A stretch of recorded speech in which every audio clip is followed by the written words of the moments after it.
मेरे छोटे भाई सागिद इस आंदोलन में जो लगातार मेरे साथ साई की तरह 3 दिनों से रात भर ठंड में सिकुड़ते हुए मेरे भाई परशुराम चतुर्वेदी जो उपवास स्थल पर भी और लगातार 4 दिनों से भूखे प्यासे किसानों की समस्या को लेकर मेरा साथ दे रहा था।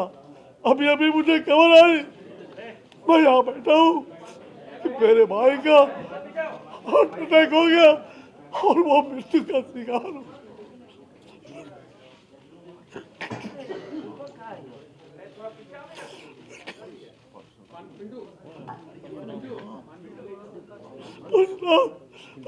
चतुर्वेदी जो वहां से चुनाव जो किसान मोर्चा का एक वरिष्ठ नेता भी रहा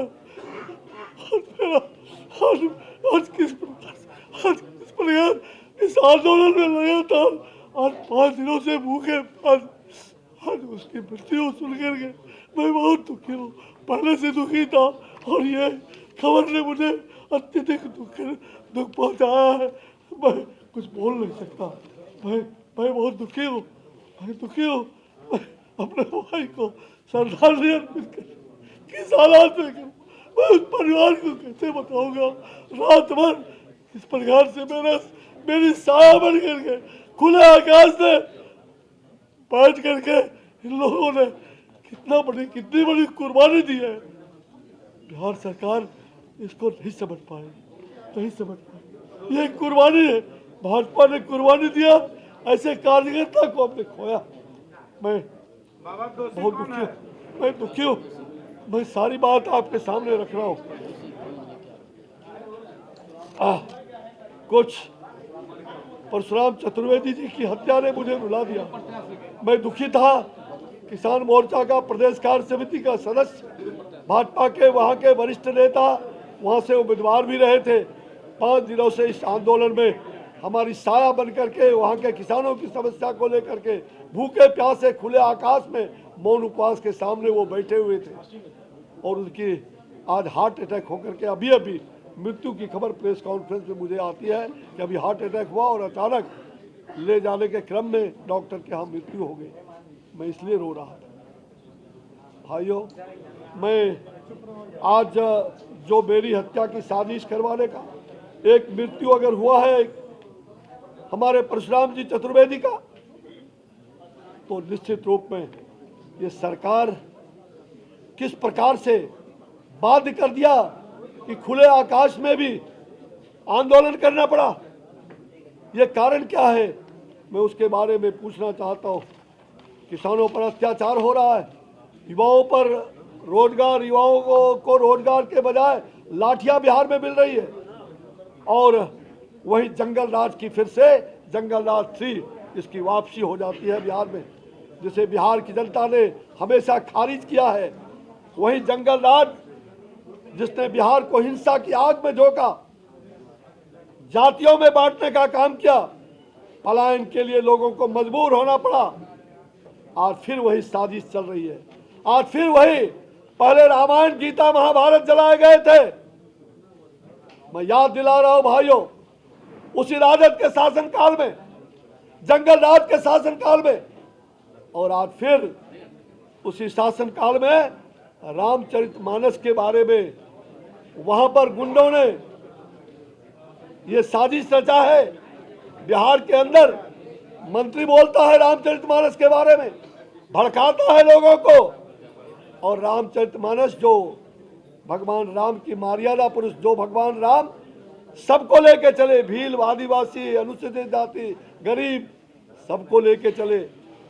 आज उस श्री राम के बारे में, उस बक्सर के आध्यात्मिक नगरी को कलंकित करने का काम सत्ता पोषित गुंडों के द्वारा अंबेडकर जी को वहां मूर्ति पर धोने का काम हमारे धरना के बाद राजद के संपोषित गुंडे, जनता दलियों के और तमाम ऐसे लोग।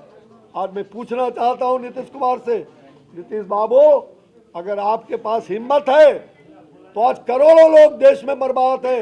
रामचरितमानस पर आप लोग राजनीति कर रहे हो। क्या कारण है कि आज तक उस मंत्री को बचा के रखे हो? मुड़ी झुलाते हो। मंत्री क्यों बचा हुआ है? ये रिमोट कंट्रोल तुम्हारा राजद के उस नीतीश कुमार जी के हाथ में नहीं, वो रिमोट कंट्रोल ये लालू प्रसाद जी के हाथ। लालू प्रसाद राबड़ी देवी के घर में रिमोट कंट्रोल बैठा हुआ है। आज उस मंत्री को क्यों नहीं अभी तक हटाया गया? मैं ये पूछना चाहता हूँ।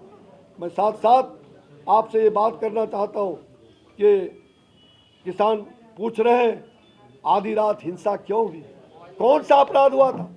एफआईआर दर्ज करने के बाद, कितने एफआईआर दर्ज करने के बाद अपराधियों के खिलाफ आप घर में 12 बजे रात में घुसे हो, बड़े बड़े गुंडे, बड़े बड़े अपराधी, लेकिन उस किसान के घर में घुस गए तोड़ करके। मैं पूछना चाहता हूँ, मेरे ऊपर हमला करवाया गया, आखिर क्यों? किसानों और युवाओं की आवाज को उठाना क्या गुनाह है? बिहार में फैली अराजकता पर नीतीश जी मौन रहेंगे? मैं पूछना चाहता हूँ, वो चुप बैठे हुए हैं, वो मौन क्यों हैं? जहाँ तक दमनकारी और सनातन विरोधी चेहरों को उजागर करना, ये तो हमारा दायित्व है। मैंने अभी सनातन संस्कृति समागम देश भर का बक्सर में भगवान राम की नगरी में किया था, और मैं इसको उजागर करता रहूंगा। मेरे खून का एक एक कतरा, मेरे एक खून का, मैं खोल के कह रहा हूं, मेरी हत्या की साजिश हो रही है। और मैं चाहता हूं कि ये सरकार जिस कलंक से अपने आप को धोने का प्रयास कर रहे हो, मैं इस षड्यंत्र को भी फांस करूंगा। ये षड्यंत्रकारी सरकार मेरी हत्या कराने के लिए विवश है, किसानों की मां बहनों की हत्या, किसानों की हत्या कराने पर विवश है। एक किसान नेता अभी उसके कारण, उस आंदोलन के कारण उसके मौत के घाट उतर गया। मैं पूछना चाहता हूं, कितनी लाशें आप बिछाना चाहते हो? और मैं इस घटना के से क्षुब्ध होकर के, ये समाधान यात्रा पर निकले हो या व्यवधान यात्रा पर निकले हो? समाधान बक्सर का क्यों नहीं हो रहा है? 5 दिनों तक समाधान क्यों नहीं हो रहा है? किसानों ने उचित अपने मुआवजा की मांग की है। आज आपने उसके सर्किल रेट को बढ़ाने के लिए, मैं लगातार कह रहा हूं, 1 दर्जन बार मैंने कहा, और करीब 5 महत्वपूर्ण बैठक 10 दिसंबर को भी अभी हुआ था मेरे साथ, किसानों के भी साथ में जनवरी 2021 से बैठ रहा हूं, और प्रशासन के साथ। दिल्ली के अंदर जो प्लांट के सीएमडी है, प्लांट के जो सीएमडी है, और जो रेल और इसके जो इरकॉन के सीएमडी है, और किसानों के प्रतिनिधि के साथ मैं 12 दिसंबर को भी मीटिंग किया हूं दिल्ली में अपने चैम्बर में। मैं पूछना चाहता हूं कि आखिर क्या कारण है? इसमें एक साजिश हुई है। एक साजिश में इसलिए कह रहा हूं, आग लगाई गई है। आग, ये प्रशासन ने भी कहा कि वह किसान नहीं, कुछ अराजक तत्वों ने आग लगाई है। ये एडीजी का बयान है। एसपी और डीएम ने मुझे कहा, अगर नहीं है तो उस एफआईआर क्यों नहीं कर रहे हो आज तक सही आदमी पर? वो क्यों किसानों पर झूठा एफआईआर किया? जो लोग दोषी है उसको दंडित करो। मैं हिंसा के विरुद्ध 24 घंटे का उपवास किया था, चाहे वो किसान की मां बहनों पर पुलिस की लाठी, पुलिस को शर्मसार किया, पुलिस की वर्दी को शर्मसार किया। आखिर वो लोग क्या कारण है? वो किसके पीछे लगे हुए थे कि वो रात में क्यों पहुंचे? कौन ऐसा पदाधिकारी था, बिहार प्रशासन का पदाधिकारी हो या उस कंपनी का कोई पदाधिकारी? जनता कई तरह का सवाल खड़ा कर रही है, उस पर कार्रवाई होनी चाहिए। मैं पूछना चाहता हूं, आप समाधान यात्रा के द्वारा पूरे बिहार में व्यवधान पैदा कर रहे हो। पूरे बिहार को जंगल राज में तुमने धकेल दिया है। मैं नीतीश कुमार जी आपसे पूछता हूं, आप चाहते हैं कि केंद्र सरकार का कोई योजना, नरेंद्र मोदी जी के द्वारा ये ड्रीम प्रोजेक्ट बक्सर का जो हमारा इतना बड़ा 1300 मेगावाट का 12,000 करोड़ की लागत से बन रहा है, जिसका अप्रैल मई में हम पहला भट्टी का प्रधानमंत्री जी से मई जून तक हम उसका शुभारंभ कराने के, वो नहीं चाहते हैं कि नरेंद्र मोदी बिहार आए। वो नहीं चाहते हैं कि नरेंद्र मोदी एम्स के, उस एम्स मेडिकल कॉलेज का, जो मैं स्वयं स्वास्थ्य मंत्री था, वो एम्स 8 साल से 2014 से जब से मैं गया हूं, और लगातार बिहार में एक दूसरा एम्स नरेंद्र मोदी जी ने घोषणा किया था, लेकिन 8 साल हो गए बिहार में वो एम्स नहीं बनने दिया जा रहा है। और नीतीश कुमार जी आपने और आपके पदाधिकारी ने एग्रीमेंट दिया है और अभी 2 दिन पहले आप दरभंगा में घोषणा किए कि हम पीएमसीएच को तब्दील करना चाह रहे थे एम्स के रूप में। आपको हमने मीटिंग में यहाँ बताया है और हमने लगातार बताया कि एनएमसीएच जो एम्स होता है वो ग्राउंड टू स्काई होता है, उसमें किसी को ट्रांसफर नहीं किया जाता है। और फिर आपके पदाधिकारी ने आपके निर्देश पर एग्रीमेंट किया। 1 साल से मैं जब तक स्वास्थ्य मंत्रालय में था और बाहर भी हूँ, वहाँ के एमपी गोपाल ठाकुर तमाम लोगों से बात करके मैं कई बार वहाँ गया, स्वास्थ्य मंत्रालय के पीरियड में भी और बाद में भी। आपने जमीन अभी तक नहीं दिया और आप 4 दिन पहले बयान देते हैं, 4 दिन पहले बयान देते हैं कि अब वो दूसरी जमीन दी जाएगी। हम तो धोखे में थे, आप धोखे में थे, आप अनपढ़ थे, आप अनपढ़ गवार हो, जनता को गुमराह कर रहे हो। जवाब दो नीतीश कुमार। मेरे पास वो सारे प्रमाण है जिसमें तुम्हारे निर्देश पर 8 साल 6 साल लगा दिए थे आपने, 6 साल, नहीं तो 6 साल में एम्स तैयार हो गया रहा था। और अब एम्स की जमीन का शिलान्यास करने का वक्त आता है, नरेंद्र मोदी दरभंगा नहीं आए, बिहार नहीं आए, ये साजिश कर रहे केंद्र सरकार की योजना को विफल करने का, उसको विलंब करने का, ताकि आने वाला 2024 बीत जाए। ये प्रयास, कुत्सित प्रयास आपका हो रहा है। अनेक ऐसे मुद्दे हैं। भाइयों, मैं आपसे आग्रह करूंगा कि मैंने इन सभी सवालों को लेकर के 30 जनवरी गांधी जी की हत्या हुई थी और जिस भीति हरवा से, चंपारण की गांधी से, चंपारण के धरती से आपने ये समाधान नहीं, ये व्यवधान यात्रा आप जो निकाले हो, मैंने ये तय किया है कि महात्मा गांधी के स्थल पर उनसे आशीर्वाद, उनकी प्रेरणा से उनके आत्मा को शांति मिले, उस कर्म स्थली से इस निरंकुश, इस जालिया वाली कांड वाली सरकार, किसान विरोधी सरकार, छात्र विरोधी सरकार, युवा विरोधी सरकार, लोकतंत्र के हत्यारे सरकार, और उससे निपटने के लिए मैं इस नीतीश कुमार नहीं, ये समस्या कुमार हो गए, ये समस्या कुमार। मैं समस्या कुमार जी के विरोध में जहां जहां वो जा करके समाधान के बदले व्यवधान डाला है, मैं वहां सबसे पहले मैं चंपारण के उस भितिहरवा में वहां जा करके मैं मौन उपवास करूंगा, मौन उपवास करूंगा, वहां जाऊंगा जहां जहां सीएम ने जा करके इस प्रकार के लोकतंत्र की हत्या करने का और इस प्रकार के झूठे बयान, मैं वहां भी जाऊंगा। मैं राज्य के मुख्यालय पर भी मौन उपवास करूंगा, मैं दरभंगा जाकर के भी वहां भी मौन उपवास करूंगा।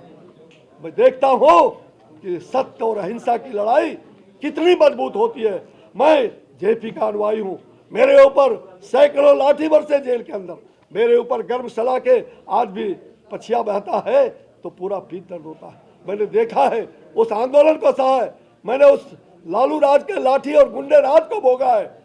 मैं डरने वाला नहीं हूं नीतीश कुमार, मैं छोड़ने वाला नहीं हूं, और मैं सांकेतिक उपवास सभी जगहों पर जहां जहां आपने ऐसे घृणित काम किए हैं मैं वहां जाऊंगा। और जहां तक मुख्यमंत्री, मैं जिलों में जाके शांतिपूर्वक सांकेतिक मौन धरना करूंगा। मुझे लग रहा है कि मैं आज इन सारी बातों को लेकर के आपके सामने मैंने विस्तार से सारी बातें बताई है। आरजेडी का ये इल्जाम है कि मैं सारी बातें आई है और आपको मैं आग्रह करूंगा कि आप आज केवल इसी दायरे में हमसे प्रश्न करेंगे, आरजेडी का इसी दायरे में प्रश्न करेंगे तो अच्छा रहेगा। और मैं इसका बुलंदी से आवाज लगाऊंगा और मैं जेपी आंदोलन का वो सजग प्रहरी हूं। मैं झूठ बोलने वाला नहीं, सत्ता चाहे जो हमला चाहे जिस पर होगा, हाथ हमारा नहीं उठेगा। ये लड़ाई मैंने यहां से शुभारंभ किया था जेपी के नेतृत्व में। जातिवाद मिटाएंगे, नया समाज बनाएंगे, भ्रष्टाचार मिटाएंगे, नया बिहार बनाएंगे। लेकिन जेपी के घर पर हम लोगों ने शपथ लिया था, लालू प्रसाद जी, नीतीश कुमार, आप भी पंक्ति में लगे हुए थे। आज क्या हो रहा है बिहार को? आज बिहार को कलंकित किया जा रहा है और कुछ लोग आज बिहार में रोटी सेकने का भी प्रयास कर रहे हैं। किसानों के इस आंदोलन को बदलने का, किसानों के इस आंदोलन को तोड़ने का कुछ लोग यहाँ बिहार में दूसरे मुल्क के लोग भी आकर के इसको तोड़ने का प्रयास कर रहे हैं। मैं काफी हूं, मैं अकेले किसी भी हालत में किसान आंदोलन को, जो किसानों की वहां की मूल समस्या है, उसका समाधान मैं करूंगा, जनता के आशीर्वाद से करूंगा और बक्सर के लोगों के आशीर्वाद से। मेरे खून का एक एक कतरा बक्सर की जनता के लिए, बिहार की जनता के लिए बहेगा, लेकिन मैं कभी पीठ पर नहीं। अगर सीने में गोली लगेगी तो वो गोली खाने के लिए भी अश्विनी चौबे तैयार है। मैंने उस समय भी शपथ खाया था जब मैं नौजवान था 74 आंदोलन में, और आज भी मैं 70 साल का अगर हूं तो आज भी मैं उसी जोश के साथ लड़ाई लड़ने के लिए संकल्पित हूं। मैं इसको जब तक उखाड़ नहीं फेंकूंगा, नीतीश कुमार को, इसको तो जाना ही पड़ेगा, इसको गद्दी छोड़ना पड़ेगा और इसको बिहार से जनता खदेड़ देगी, इसमें कहीं दो मत नहीं। ये जिस प्रकार से बिहार में ये व्यवधान यात्रा निकाल करके समस्या कुमार जी बैठ करके बिहार में समस्या उत्पन्न कर रहे हैं। आरजेडी का इल्जाम है कि 700 किसानों की मौत, व्यापी किसान आंदोलन हुआ था, उस वक्त बीजेपी के नेताओं ने एक शब्द नहीं बोला, लेकिन आज बक्सर पे अगर पुलिस ने कोई कार्रवाई की है तो आंसू बहा रहे हैं। मुझे लगता है उनको पता नहीं, हमने किसानों के हक में जो चीज दिया है और एक भारत के अंदर एक उदाहरण पेश किया है प्रधानमंत्री जी ने, हमने किसानों के हित में एक्ट लाए, लेकिन अगर किसानों को अच्छा नहीं लगा, अगर कुछ किसानों को अच्छा नहीं लगा तो नरेंद्र भाई मोदी जी ने उसको वापस ले लिया। ये वही व्यक्ति कर सकता है जिसके अंदर जनता के प्रति सेवा करने का भाव होता है। इसलिए इस बात को मैं खारिज करता हूं कि राजद के लोग क्या कहेंगे, ये कोई पार्टी नहीं, ये कुनबा है, ये तो परिवार का, वो भ्रष्टाचारियों का, खानदानवादियों का खानदान चलाना चाहता है। ये बिहार का कल्याण करना नहीं, ये बिहार की सेवा नहीं, ये खानदान की सेवा। ये अपने जमीन घोटाला से लेकर के और तमाम घोटाले में फंसे हुए सारा परिवार, ये कुनबा का राज बिहार में नहीं चलने दिया जाएगा।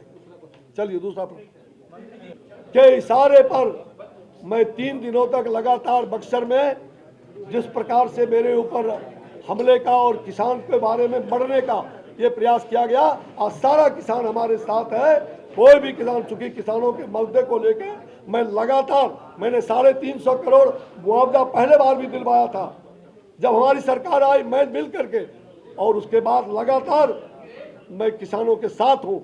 इसलिए कुछ सफेद पोश गुंडे, चाहे वो कांग्रेस के हो, राजद के हो, सत्ताधारी हो, ये तमाम 2 लोगों के द्वारा, उन गुंडों के द्वारा मेरी हत्या की वहां साजिश की गई थी और मेरी हत्या का साजिश ये राज्य सरकार इसको न्याय उसके लिए भी दे, किसानों के लिए न्याय दे, मैं उसके लिए मांग करता हूं। चलो, धन्यवाद जी।